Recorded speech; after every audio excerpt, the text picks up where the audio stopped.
Assalamualaikum warahmatullahi wabarakatuh. Perkenalkan, nama saya Nur Askia dengan NPM 1803101015. Saya merupakan mahasiswa Ilmu Hukum Universitas Syekh Kuala. Jadi di sini saya akan menjelaskan yang namanya hak kekayaan intelektual terkait dengan hak merek dan indikasi geografis. Jadi pertama kita akan bicara tentang HKI. HKI merupakan hak kekayaan intelektual yang berdasarkan literatur Anglo-Saxon dengan istilah intellectual property right. Sedangkan berdasarkan bahasa Indonesia terdapat dua, yaitu hak milik intelektual dan hak kekayaan intelektual. Jadi di sini HKI merupakan benda yang tidak berwujud dari hasil kegiatan intelektual manusia atau daya cipta manusia, yang dimana hasil tersebut sebagai jadi hak yang diperoleh dalam HKI tersebut, dari HKI tersebut terdapat hak sementara, yang dimana hak tersebut didapatkan atas izin pemiliknya, yaitu untuk hak untuk mengumumkan, hak untuk menggunakan, dan hak untuk menghasilkan suatu produk, yaitu dinamakan dengan hak lisensi. Maka hak dalam HKI itu dapat beralih dan dapat dialihkan, seperti yaitu dengan istilah hak isi. HKI menjadi objek apabila dapat beralih dan dapat dialihkan. Arti beralih di sini yaitu objek dari hak kekayaan intelektual tersebut dapat dijadikan objek warisan. Sedangkan dapat dialihkan artinya objek dari HKI tersebut dapat dihibahkan, dapat diwakafkan, dan dapat dilisensikan, dan lain sebagainya. Di Indonesia, hak-hak dalam HKI tersebut terdapat beberapa. Yang pertama, hak cipta, hak paten, hak kekayaan. Di Indonesia, HKI digolongkan ke dalam beberapa hak, seperti hak cipta, hak paten, hak merek dan indikasi geografis, rahasia dagang, desain industri, tata letak dan sirkuit terpadu,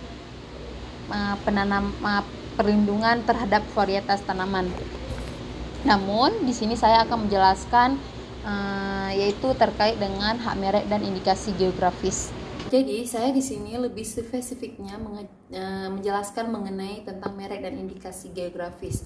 Yang pertama, merek dan indikasi geografis yang terdapat dalam Undang-Undang Nomor 20 Tahun 2016. Merek adalah berupa tanda yang dapat ditampilkan secara gratis, baik berupa logo, gambar, nama, kata, huruf, susunan warna, baik berupa 2 dimensi atau 3 dimensi, suara, hologram, atau kombinasi dari unsur-unsur tersebut, yang dimana dari kombinasi tersebut dapat membedakan barang atau jasa yang diproduksi oleh seseorang, beberapa orang atau badan hukum dalam kegiatan perdagangan barang dan jasa tersebut.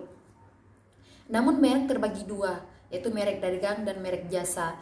Merek dagang adalah merek yang digunakan pada barang yang diperdagangkan oleh seseorang, beberapa orang, atau orang lain. Jadi merek terbagi dua, yaitu merek dagang dan merek jasa, di mana merek dagang merupakan merek yang digunakan pada barang yang diperdagangkan oleh seseorang, beberapa orang, atau badan hukum, yaitu untuk membedakan barang dengan sejenisnya, contohnya seperti KFC, Yamaha, Honda, dan lain-lain. Yang kedua yaitu merek jasa. Merek jasa di mana merek yang digunakan pada suatu jasa yang dimana digunakan oleh seseorang, beberapa orang, atau badan hukum guna membedakan jasa tersebut dengan jasa sejenisnya. Contohnya seperti Maxim, GrabCard, Gojek, taksi, BRI, BNI, dan lain-lain.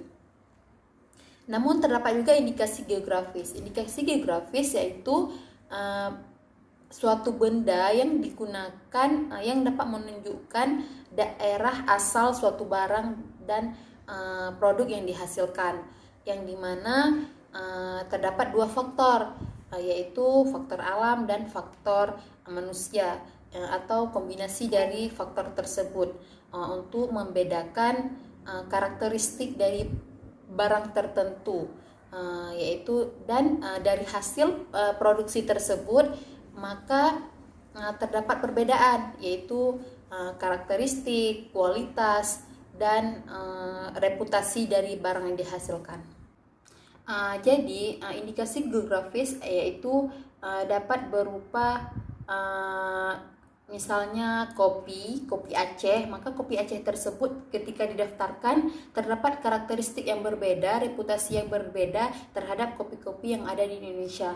Namun hak indikasi geografis itu adalah hak eksklusif yang diberikan oleh negara kepada pemegang hak indikasi geografis, yang dimana selama reputasi, kualitas, dan karakteristik yang menjadi pegangan dalam hak tersebut, maka perlindungan hak atas indikasi geografis tersebut masih berlaku. Yaitu contohnya seperti kopi tadi.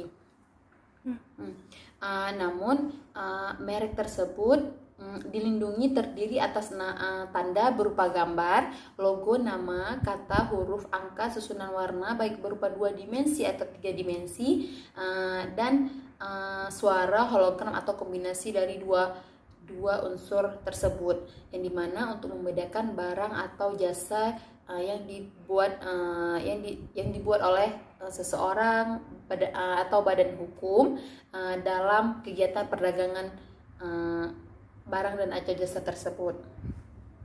Namun hak merek dapat diperoleh apabila didaftarkan. Artinya apabila tidak didaftarkan maka tidak dapat dilindungi. Jadi terdapat beberapa faktor yang dimana merek apabila didaftarkan maka tidak diterima. Artinya apabila merek tersebut bertentangan dengan ideologi negara, peraturan perundang-undangan, moralitas, agama, kesusilaan, dan ketertiban umum.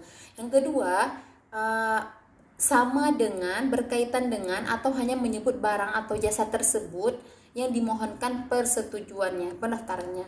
Yang ketiga yaitu memuat unsur yang dapat menyesatkan masyarakat, yang dimana asal dari kualitas, jenis, ukuran, macam, tujuan penggunaan barang dan jasa tersebut yang dimohonkan pendaftarannya, atau merupakan nama varietas tanaman yang yaitu merupakan nama varietas tanaman yang dilindungi. Artinya ada yang merek yang sudah didaftarkan, maka didaftarkan lagi dengan nama yang sama, maka itu tidak dapat didaftarkan. Yang keempat yaitu memuat keterangan yang tidak sesuai dengan kualitas, manfaat, atau khasiat dari barang atau jasa yang didaftarkan. Yang selanjutnya yaitu tidak memiliki daya pembeda antara barang yang telah didaftarkan dengan barang yang akan didaftarkan. Yang terakhir yaitu merupakan nama umum atau lambang milik umum, maka merek tersebut tidak didaftarkan. Apabila permohonan ditolak, yaitu apabila merek tersebut mempunyai persamaan pada produk yang diberikan merek, karena merek yang dimiliki jika didaftarkan pertama. Artinya kayak gini, jadi memegang merek yang pertama, pendaftar pertama lah yang mendapatkan hak merek tersebut. Artinya dengan istilah first to file, yaitu pendaftar pertama yang akan dilindungi. Permohonan ditolak jika diajukan oleh pemohon yang beritikat tidak baik terhadap merek terdaftar yang kemudian menjadi nama genetik. Sampai setiap orang dapat mengajukan permohonan merek dengan menggunakan merek generik yang dimaksud dengan tambahan kata lain sepanjang atau unsur perbedaan. Artinya permohonan ditolak apabila pemohon tersebut dapat merugikan pihak yang sudah mendaftar. Artinya dapat merugikan dari usaha yang memiliki merek nama tersebut. Walaupun pemohon yang ingin mendaftarkan tersebut menambahkan kata dari merek yang sudah didaftarkan. Merek yang telah didaftarkan dapat dilindungi selama 10 tahun dan dapat diperpanjang sampai selanjutnya. Namun, apabila terdapat pelanggaran, maka terdapat ancaman sanksi pidana merek yang dimana terdapat dalam pasal 100 ayat 1, ayat 2 dan ayat 3, pasal 101 ayat 1 dan ayat 2, pasal 2 ayat 1, serta pasal 103 yang dimana tindak pidana sebagaimana yang dimaksud dari pasal 100 sampai 102 itu dinamakan delik aduan, yang dimana delik aduan tersebut diproses apabila diajukan kepada pihak yang berwajib oleh pihak yang merasa dirugikan dalam merek tersebut. Sekian pemaparan materi dari saya, yaitu terkait dengan merek dan indikasi geografis dalam mata kuliah Hukum Hak Kekayaan Intelektual dengan dosen pengampu Dr. Sriwalni SHM Hum. Sekian dari saya, mohon maaf apabila ada kesalahan. Wabillahi taufiq wal hidayah. Wassalamualaikum warahmatullahi wabarakatuh. Terima kasih.